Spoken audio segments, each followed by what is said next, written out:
Ay, walang ma-harvest na. Tuyong-tuyo na ang dahon. Yan oh.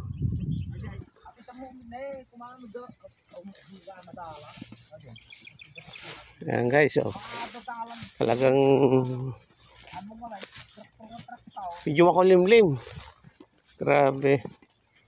Hindi tayo makaharvest. Makulimlim talaga. Inaantay ng sumikat ng araw para ma-harvest.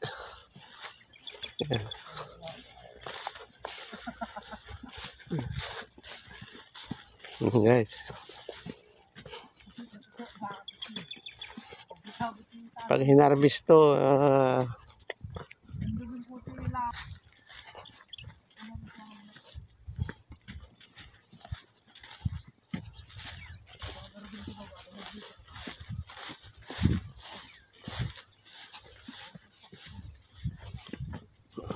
tuyong-tuyo na ang dahon.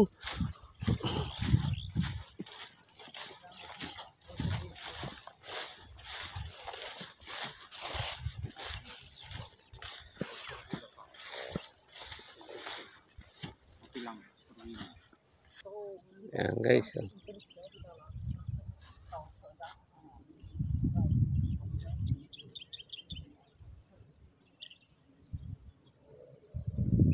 Ayan.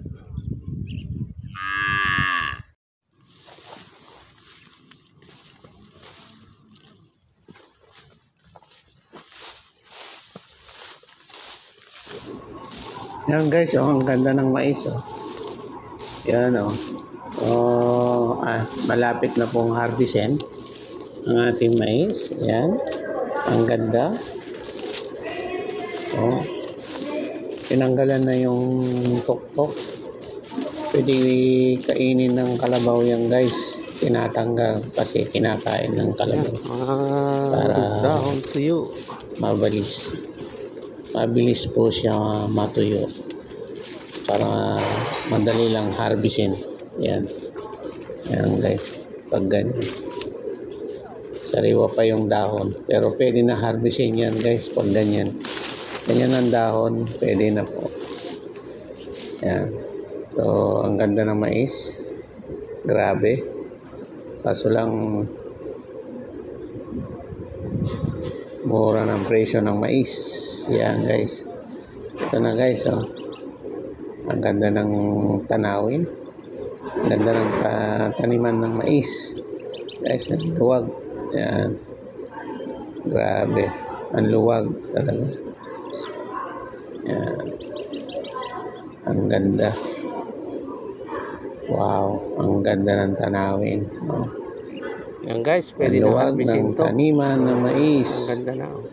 Kaso lang guys, mababa ang price ang mais.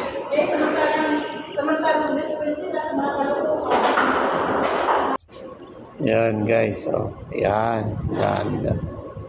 Grabe, ang ganda ng tanawin. Yan. So,